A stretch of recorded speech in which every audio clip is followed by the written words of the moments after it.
आज हम बनाने जा रहे हैं अपने मनरूप किचन में एकदम डिफरेंट टाइप के कोफ्ते। और आपने लौकी के कोफ्ते और मलाई कोफ्ते तो बहुत खाए होंगे, और एक बार आप इस तरीके से केले के कोफ्ते बनाकर खाना, आप मलाई कोफ्ते और रेस्टोरेंट के बने हुए कोफ्ते खाने भूल जाएंगे। इससे बच्चे बड़े सब बहुत ही टेस्ट से खाते हैं और ये बहुत ही स्वादिष्ट बनकर तैयार होते हैं। और चलो अब हम इसकी तैयारी कर लेते हैं। मैंने 6 केले लिए हैं और इन केलों को हमें कुकर में उबलने के लिए रखना है। कुकर में 2 गिलास पानी डालना है। उसी के साथ साथ जो हमारे केले हैं वो हमें कुकर में डालने हैं। इसमें नमक वगैरह कुछ नहीं डालना, सिर्फ केले ही रख के उन्हें हमें 2 सीटियां लगानी है। और जब 2 सीटी लग जाएंगी तो इन्हें हमें उतार देना है। और अब हम साथ के साथ जो इसमें सामान डलेगा उसकी तैयारी कर लेते हैं। मैंने एक कटोरी में 2 चम्मच धनिया पाउडर लिया है, 1 चम्मच हल्दी पाउडर, 1 चम्मच लाल देगी मिर्च पाउडर और आधा चम्मच लाल मिर्च पाउडर। और साथ ही साथ डालेंगे हम इसमें आधा चम्मच अमचूर पाउडर और 1 चम्मच बेसन। ये हमने इसका जो मसाले हैं ये तैयार कर लिए हैं और इन्हें अच्छे से मिलाकर हम साइड में रख देते हैं। मैंने साथ ही साथ क्या किया कि 2 टमाटर उन्हें पीस कर उनका बारीक पेस्ट बना लिया है। और 1-2 हमने इसके अंदर प्याज पीसी हैं और उनका भी हमें पेस्ट बनाकर तैयार करना है। अब ऐसा हमें क्या करना है कि जो हमारा जो प्याज का मसाला है वो बहुत ही कम तेल में और झटपट से बनकर तैयार हो जाए। तो हमें क्या करना है कि जो हमारी प्याज है उन्हें हम छलनी में डालकर, या फिर आप इसे किसी कपड़े में भी ले सकते हैं, और इसमें से जो इसका पानी है एक्स्ट्रा उसे हम अलग निकाल लेंगे। अब देखो 2 प्याज में से कितना सारा पानी निकला है। इसमें आधी कटोरी हमें इसमें से पानी निकाल लिया है और आधी ही कटोरी इसका जो सामान है प्याज है वो हमने साइड में रख दिया है। अब जो ये प्याज का पानी है इसे हमें फेंकना नहीं है, हमें इसी में सामान में ग्रेवी में इसे यूज करना है। और साथ ही साथ हम क्या करेंगे कि पैन चढ़ा देना है गैस पे, और जब वो गर्म हो जाए तो हम इसमें 1 छोटा चमचा तेल डालेंगे और साथ साथ हमें 1 चम्मच जीरा डालना है। और जब हमारा जीरा हल्का सा गोल्डन कलर का हो जाए तो हमें डालना है इसके अंदर 1 चुटकी हींग।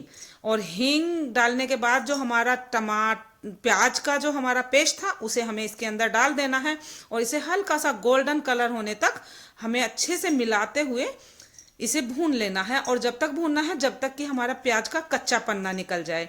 और गाइज, अगर आपने मेरे चैनल को सब्सक्राइब नहीं किया है तो प्लीज आप उसे सब्सक्राइब कर लेना, और मेरी वीडियो अच्छी लगे तो उसे एक बार लाइक जरूर करना।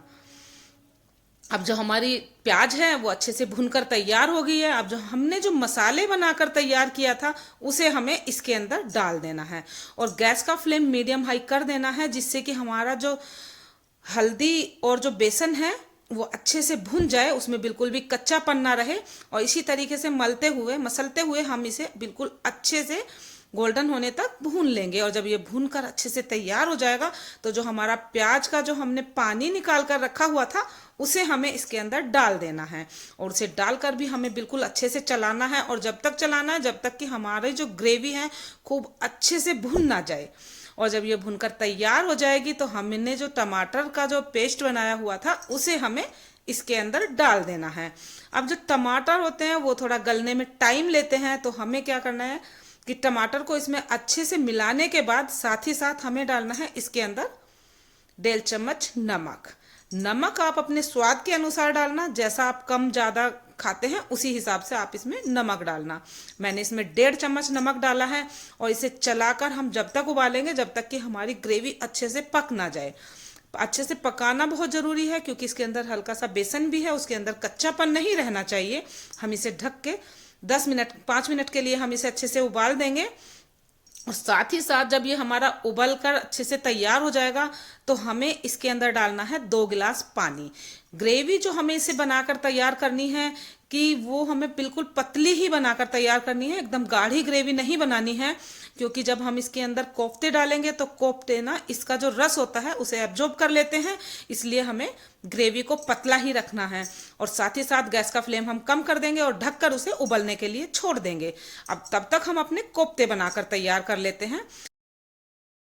ये हल्के से ठंडे हो गए हैं और मैंने इन्हें छील कर काट लिया है। अब आप या तो इन्हें पोटैटो मेसर से, नहीं तो कोई गिलास या कटोरी से अच्छे से मसल कर इनका ना एकदम बारीक पेस्ट सा बना लेना है। और साथ ही साथ मैंने इसके अंदर डाला है 1 चम्मच लहसुन, 1 चम्मच अदरक और आधा चम्मच डालना है डेगी लाल मिर्च पाउडर, आधी चम्मच डालनी है लाल मिर्च पाउडर और बिल्कुल थोड़ा सा हल्दी। और इसी के साथ साथ आधा चम्मच डालना है हमें इसके अंदर अमचूर पाउडर, क्योंकि कोफ्ते ना हमें एकदम चटपटे और स्वादिष्ट बनाकर तैयार करने हैं। और 1 चम्मच धनिया पाउडर और थोड़ा सा नमक। और इसके बाद हमें डालना है हरा धनिया। कोफ्तों के अंदर हमें हरा धनिया डालना है और साथ साथ हम इसके अंदर डालेंगे 3 चम्मच बेसन। बेसन इसमें सिर्फ 3 चम्मच ही डालना है, आप कम ही यूज करना। अगर आपको लगता है कि हमारा बैटर थोड़ा पतला हो गया तो आप इसमें और यूज कर सकते हैं, नहीं तो वैसे ये बहुत टाइट डो बनकर तैयार होता है। और इसे हाथों की सहायता से अच्छे से मसल लेना है। जिस तरह से हम आटा गूंथते हैं ना, इस तरीके से हमें इसे मसलते हुए एकदम सॉफ्ट डो बनाकर तैयार करना है। और जब ये इस तरह से हाथों से हम इसे अच्छे से मसलेंगे ना, तो ये बहुत ही आराम से बहुत ही अच्छे से बनकर तैयार हो जाते हैं। और अब हमें अपने कोफ्ते ना एकदम सॉफ्ट बनाने हैं। सॉफ्ट बनाने के लिए हमें क्या करना है कि हम इसके अंदर डालेंगे 2 चम्मच घी। आप घी भी डाल सकते हैं, रिफाइंड ऑयल भी डाल सकते हैं। ये घी डालना इसमें बहुत जरूरी है। आप चाहे तेल डालो या घी डालो, कुछ भी डालो, पर डालना जरूर। इससे ना हमारे कोफ्ते बहुत ही सॉफ्ट और बहुत स्पंजी बनकर तैयार होते हैं और वो खाने में ना बहुत ही स्वादिष्ट लगते हैं।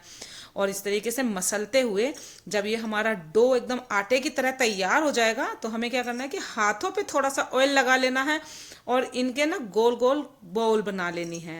वो आप अपने साइज से बनाना। आप अगर बड़े बड़े रेस्टोरेंट की तरह बनाना चाहते हैं तो उतनी ही बड़ी बॉल बनाना, और अगर आपको छोटी छोटी बॉल्स बनानी है तो छोटी बना लेना। ये देखो इतने आराम से ये बोल बनकर तैयार हो जाती हैं, एकदम चिकनी चिकनी। ये मैंने ऐसे देखो हाथों पे लिया, गोल गोल रगड़ा, और ये एकदम सॉफ्ट बोल बनकर तैयार होती हैं और बहुत ही आराम से बन जाती हैं। इन्हें बनाने में कोई दिक्कत परेशानी नहीं होती। और ये मैंने अपनी सारी बोल्स बनाकर तैयार कर ली हैं।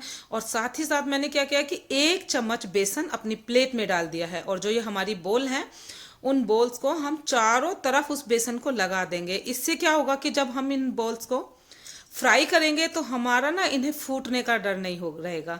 ये बहुत ही आराम से तल जाएंगी, क्योंकि हमने इसके अंदर बेसन भी कम डाला है। तो हमारी बॉल्स ना तेल के अंदर फूटनी नहीं चाहिए। और इस तरह से हम पूरा बेसन, जो मैंने 1 चम्मच बेसन डाला था, वो सारी बॉल्स के ऊपर कोट कर दिया है। और इन्हें अच्छे से मसल लेंगे, ये जिससे कि बेसन ना इनके खूब अच्छे से चिपक जाए। और साथ ही साथ मैंने गैस पर कढ़ाई चढ़ाई हुई थी और मेरा तेल भी गर्म हो गया है। और अब हम अपनी बॉल्स मीडियम हाई फ्लेम पर सारी बॉल्स इसके अंदर डाल देंगे। और डालने के तुरंत बाद हमें इन्हें चलाना नहीं है, 2 मिनट के लिए रुकना है। और जब ये बॉल्स एक साइड से सिक कर तैयार हो जाएंगी, तब हमें इन्हें पलट देना है। और जब ये दोनों तरफ से अच्छे से सिक जाए, तो फिर हमें इन्हें पलटे की मदद से अच्छे से खूब घुमा घुमा कर अच्छे से गोल्डन कलर आने तक हमें भूनना है।